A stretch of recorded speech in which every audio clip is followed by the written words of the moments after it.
This is the Haulin Assets podcast where we show you how to start and run your own trucking company. Ever wanted to go out on your own? Follow Chris as he goes through the highs and lows of running on his own authority.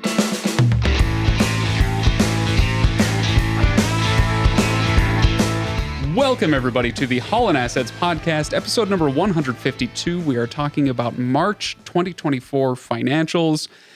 Hopefully, it's a little better month than February, but we'll see how it looks. I'm your host, Craig. Over there, he's Chris. Hey, it was a little better. Oh, is it? We're previewing the numbers already. Heavy on the little. All right, so we know we're at least in for something approaching a positive episode. I will remind everybody before we get into it to go to haulinassetssllc.com, find us on Facebook, go to motorcarrierhq.com, and leave a review for the show if you feel so inclined. We would much appreciate the help in spreading the word about the show. All right, what else do we want to... Oh, Chris, you said something about plastic oil pans. There were a couple of stories. I think we're going to save one for the end, but I demand one now before we get to the numbers. There are two pretty good stories. The second one is a little longer, so we'll save it to the end, but it's, I'll call it my little adventure. I had a pretty unique thing happen that resulted in a pretty good little adventure a couple weeks ago, including me getting in the truck. Oh, nice. Always a treat at this point. If you're going to call it My Little Adventure, then it sounds like this needs to be an animated series for children, or like maybe not quite for children. We'll try to keep the E out this episode. All right. So what happened with the oil pans? So I didn't know this, but oil pans on at least a Detroit engine are now plastic. Okay. And I assume this is to shed weight, right? You want the engine, you want everything in the truck to weigh as little as possible so you can haul more freight. Well, does it really weigh that much less than aluminum, I wonder? Anyway, all right. It's probably cheaper than aluminum. True. And definitely weighs less than steel. But anyway, so we took one of our trucks in to get it serviced. You know, it's PM, preventive maintenance, oil change, all that good stuff. And unbeknownst to us, when the tech, I don't know, I'm assuming when he tightened the plug back up on the oil pan after draining the oil, stripped out the threads. Oh, great. And so it wasn't sealing right. And our driver, and this was Shelley, we had a story not too long ago with Shelley about getting pulled over by the DOT for the missing bumper. Hello again, Shelley. Yeah, hi, Shelley. So she was driving back. This was probably more than a week after this happened, and she noticed that the truck was leaking a little bit of oil. She wasn't too far away from where the preventive maintenance was done. She took it back to that place, and they found that the tech hadn't. They figured out what the problem was, and great to them. They admitted the fault, and this was over a weekend. Getting an oil pan out to that place was going to be difficult to replace, and that's how you had to fix it. You had to replace the oil pan. And so we just decided, hey, you've already been driving on it for like a week and a half. Let's just get you home. And then we'll get it fixed on the route. Now you know where this is going, right? Yeah, if this is a story, I sense that was the wrong decision. 150-ish miles down the road. Oh, no. The plug comes out, dumps all the oil in the truck. Had to get it towed to another service center. Had to have, luckily, this is in the Cheyenne, in Wyoming, not in Cheyenne, but in Wyoming. And Shelley's ex-husband lives in Denver, where we could find an oil pan. He was nice enough to drive it up. And wow. So it ended up costing Shelley about a day, obviously some grief and some costs that I'm pretty sure the service center that we haven't figured it all out yet. This has just happened within the last few days. Is going to own up. They've owned up to it. I'm sure they're going to pay the bill. Wow. The whole, the tow bill and everything. Yeah. And that's a heck of a mistake. I mean, stripping threads, that's the thing about plastic, right? Yeah, it's cheaper, and it's cheaper to replace if something like this happens, but it's a lot more likely to run into that sort of problem. Yeah, I'm actually kind of surprised how expensive the actual oil pan was. It was with tax and everything, right about $900. Whoa. Yeah, That is pretty shocking. I was expecting you, when you said you were surprised, to say $200 or $300. I mean, that's probably pretty good margins. Like I'll bet you it Right. cost $100 to make it. Oh, please. Yeah. If that. Yeah. Yeah. Inject mold plastic, I'm sure is what it Can't is. be too much. Yeah. Well, sorry about that, Shelley. And I guess that'll show up on next month's financials, right? It will. Yeah, it was an expensive weekend. There was that. A drive tire went out. What else happened? Actually, here's a question for you, because we are talking about profit and loss statement, money coming in, money going out. How do you categorize when somebody else is footing the bill?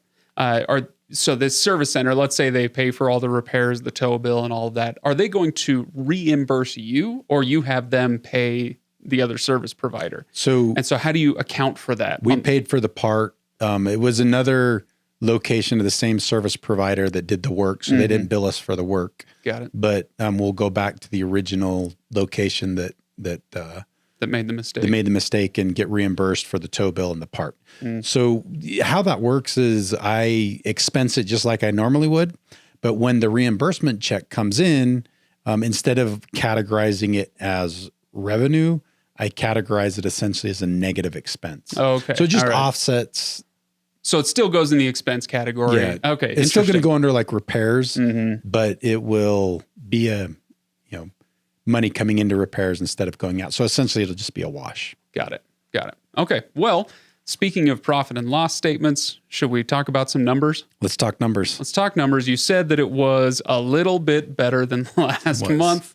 Let's start with the top line. Total miles run on all 11 trucks. All 11 trucks running for the most part. Yeah. Okay.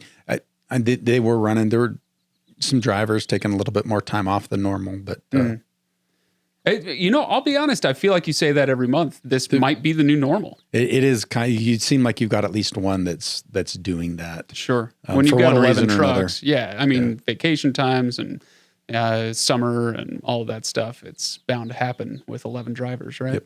So, okay. So total miles run on roughly 11 trucks. 130,151.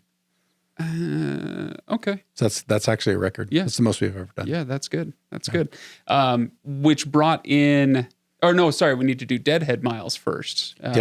Deadhead was 7,615. We seem to be like right in the same spot, 5.9%. 5-6%. Almost right where we were the last couple of months. Okay. Well, so is that a measure of the more predictable routes you guys are doing as you're bringing on more direct shippers? Do you feel like there's a reason that number is stabilizing? It's a good question, because I look at we're finding more and more like some of the relationships that we've got where we're not having to deadhead quite as much with our traditional loads, but kind of the way things have been working out, especially the last couple of months, it seems like, when we're getting a brokered load or something that's kind of not in our norm, we've had to go further to get them. Right. But I think it kind of averages out. Okay. All right. So total revenue then on the 130,000 miles came out to what? $261,567.02. Okay. So going off of memory, that's good. Yeah. It's decent. It's not where we need to be, but it's.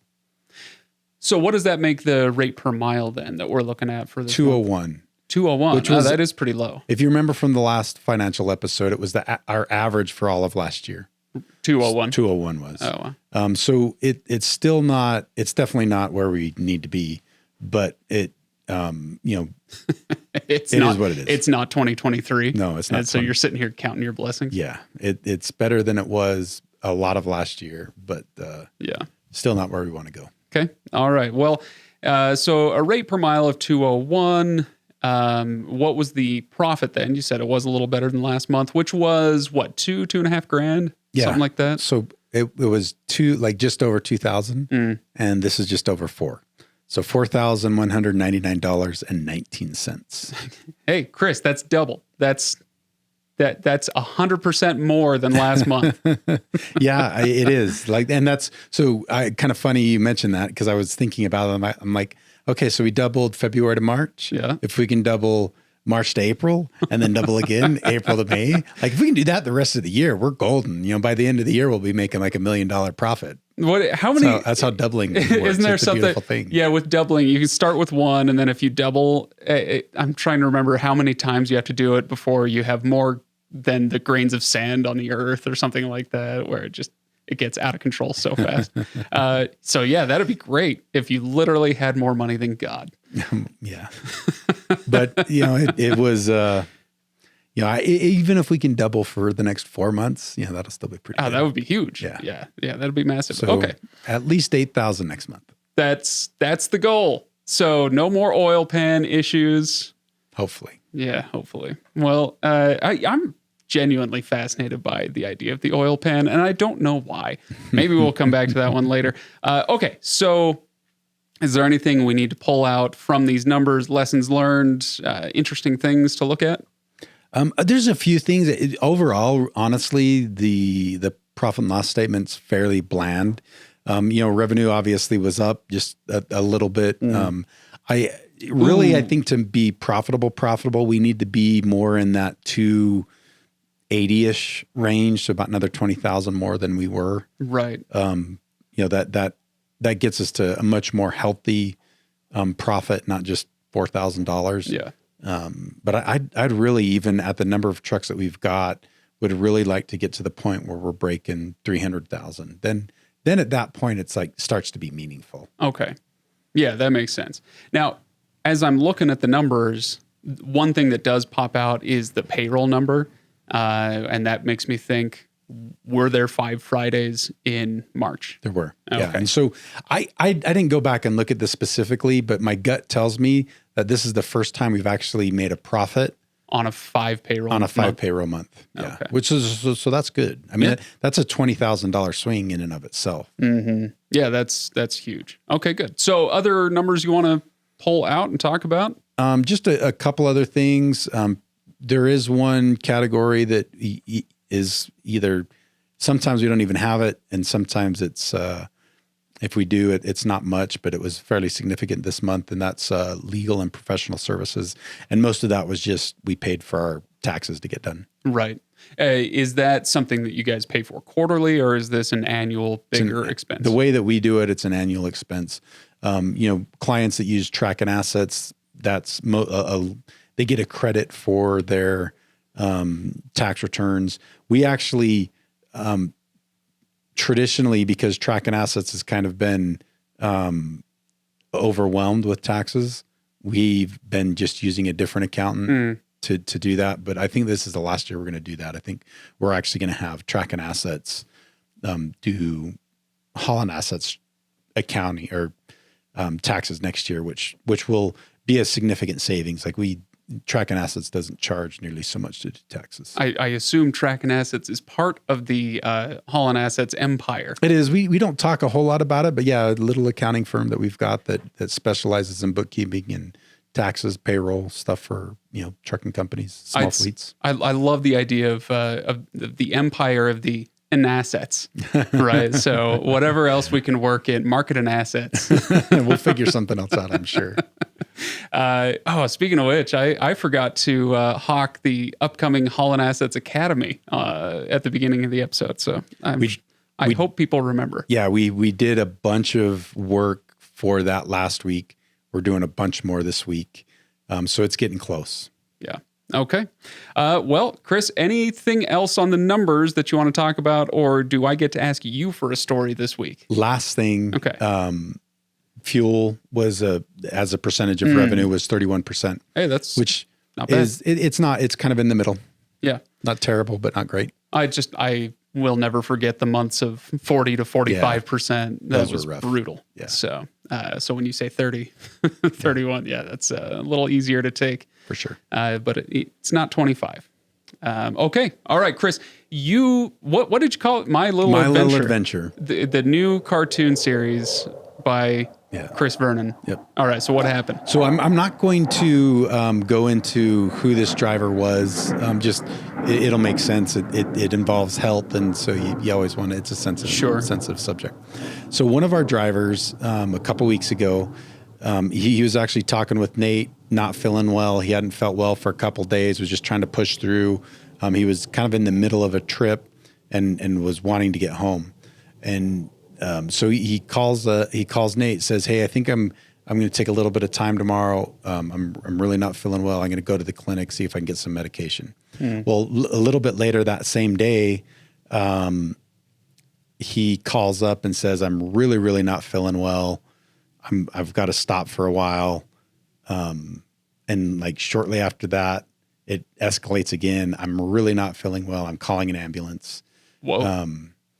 So, I don't know if his wife called the ambulance for him, like made him call, or if he ended up calling. But so ambulance comes out. Yeah. And his oxygen levels were so low that they said, "We're life flighting you." Holy crap. Yeah. So he drives with a dog, gets life flighted, dog gets taken to an animal shelter. We find out like this all happens really quite fast. So where was this? It was on I-40 right at the border of Texas and New Mexico. Well, okay. Right. Okay. So I kind of keep a throw bag in my car so that when I need to get in a truck, I can just grab it and go. Yeah. And so I just grab my throw bag, grab some extra clothes, and I drive, pick up his wife, and she and I drive over the night, Wednesday night, Oh my God. down to the truck. She drops me off at the truck, and then she drives to the hospital. So I get in the truck like Thursday morning, drive. It was taking a load all the way to Phoenix. So at that point, drive straight from there to Phoenix, get to the receiver 15 minutes before they close. Oh, I bet they loved that. Well, all things considered, like they were pretty happy. Like we only ended up being like 4 or 5 hours late on a load where a driver's 800 plus miles from home, Right. and Life flighted. Yeah. So they were actually pretty happy with the whole thing. So I got unloaded that night, same day the load was supposed to deliver. Picked up his next load, which luckily was going to Utah the next morning, and made my way to Utah. How's he doing? Good. He's back out on the road. Of course. So yeah, he's what was it? He got, it was influenza, but developed a pneumonia and some like lung damage. Yeah. And so he spent a couple days in the ICU and then another day or two in the hospital. So it was obviously if ambulance gets there and they're like, "Oh, this is serious," you're getting life flighted. Like it was pretty serious. Wow. But luckily, I mean, he's younger and got over it fairly quick. Yeah, I remember in 2020 and then especially in 2021, of course, everybody's super concerned about COVID, and we all forgot what a killer the flu can be. Yeah. Right. And it's still a thing. It's not a joke. Yeah. So, yeah, well, And glad so that's it where turned that's out like one of okay. those things like being sick on the road is That's like, not that's fun. something most people just don't even understand that truck drivers have to deal with. Yeah. Like it's like you can't prevent that from happening. And a lot of times you'll just try to push through and like get home so you can rest. Well, sometimes that may not be the best. Pushing best way through to is go. not an option. Yeah. Yeah. Wow. Okay. And well, hindsight's 20/20. I mean, you never think something like that's going to happen. Yeah. Like this driver's a great driver, and it is, that kind of thing happens, and it sucks. yeah, I guess the lesson is do your best to pay attention to how serious your illness is out on the road. Like Yeah. you say, you got to push through sometimes, but the worst thing that could happen is you're barreling down the road at 70 miles an hour and then pass out. Yeah. Right. So Luckily, he was able to get in. There's a welcome center with truck parking right on the border in New Mexico. okay. That's where he was stopped. Well, best of luck. All right, Chris. This is a pretty short episode now that Yeah, I it think did- about it. We're looking take at about too 20 minutes. I could share a story as well, but I'll do that maybe after the credits about everybody's favorite subject. And I do mean everybody. Excel spreadsheets. I was going to go with the actual literal opposite of Excel spreadsheets. And what's the opposite of Excel spreadsheets? Beer. There you So go. anyway, for everybody else, thanks so much for listening. Let us know if you have any questions about the numbers that you see at HaulinAssetsLLC.com. Make sure you are getting hyped for Haulin Assets Academy, and be sure to go to motorcarrierhq.com for all of the tools and the people that you need to make that jump from employee driver to owner operator and beyond. Right, Chris? Right. All right. Thanks, everybody. Stick around if you want for a little beer story. Sweet.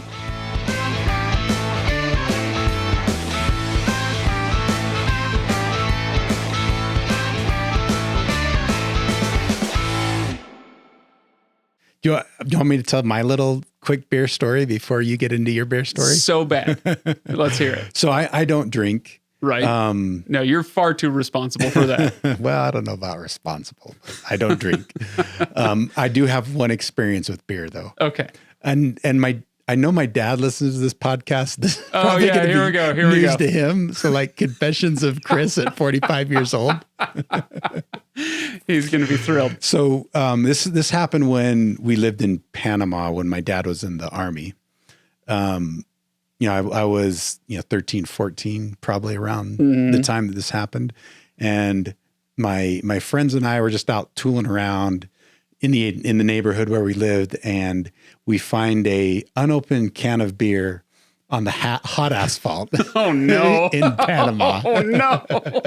So I think this has to be the end of this story. That is So terrible. You know the rest of the story. We cracked it open. My one and only sip of beer, and it was not pleasant. You know what? That is a good story, because if ever you wanted to scare kids off of alcohol, That's how to do it. give them a 110-degree Corona in a can or whatever it was. Oh gosh, do you remember what it was? I can't remember. It wasn't a can. I remember it in a can, but I don't know what brand it was. Good Gordon, that It was probably like the cheapest Panamanian, Panamanian made. macro beer. Yeah. Yeah, absolutely. That's fabulous. That's how you keep kids off the streets. That's pretty good. All right, mine is a little more heartwarming. And this would have been at the the beginning of maybe 2022. All right, so it's a couple of years ago. I have a favorite brewery here in Salt Lake City. It's actually one of the best breweries in the country. Just trust me on this. You might not believe it when you think of Utah, but it's amazing. It's called TF Brewing, Temple and Family. And it's my home away from home. I go there and work a lot, the way other people use coffee shops, right? I go to this brewery. Anyway, so I'm there with a friend of mine. It's the evening on would have been a Saturday, and they have a barrel room with two parties going on. And my friend and I, the only seating we could find was in the corner of this barrel room. And this is the event I talk about when people say, what's so great about beer? I love this story, just the image of it, because there were two parties. There was one family that was doing a birthday party, and another family on the other side of the room that had an engagement party going on. And we sat there for like 3 hours. We're just sipping, eating, talking, and watching these two parties over the course of like 3 hours eventually start to mingle together. And everybody's becoming friends. And people would show up, like newcomers from one or the other family. They'd show up and be like, what's going on? Who are all these people? And they're like, these are our new best friends. And it was so heartwarming to watch. I can barely describe how fun it was, how delightful it was to watch these two families who had no idea who the other was, and they're fast friends by the end of the night. So sometimes people ask me, why do you like beer? And I can hold up the glass and say, like, beer is good, but beer as a concept is good.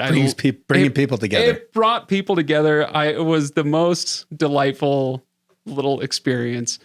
So next time you crack one open, don't do it just to get drunk. Do it to make a connection. Go out, enjoy a drink, meet a stranger, and enjoy quote unquote beer that way. So But not while you're on the road. no, not while you're on the road. Well, you're not meeting strangers on the road anyway. So And Craig is like an aficionado of beer. I mean, this is coming from a guy that grows his own hops. So, I don't brew, but I do grow my own hops. well, you don't need to tell people that. That's true. We'll have to one of these days when the hops your hops gets a little bigger this summer. Yeah. We'll need to take a picture and share it on social media. He's built this pretty cool archway that I get to walk through every time I come to the studio. That's pretty sweet. So we'll remind me. We'll take a picture of it this summer All right. when the hops are in full. About August or so, we'll get a picture of that. All right. Well, Chris, thanks for coming in. I'll see you next time. See you.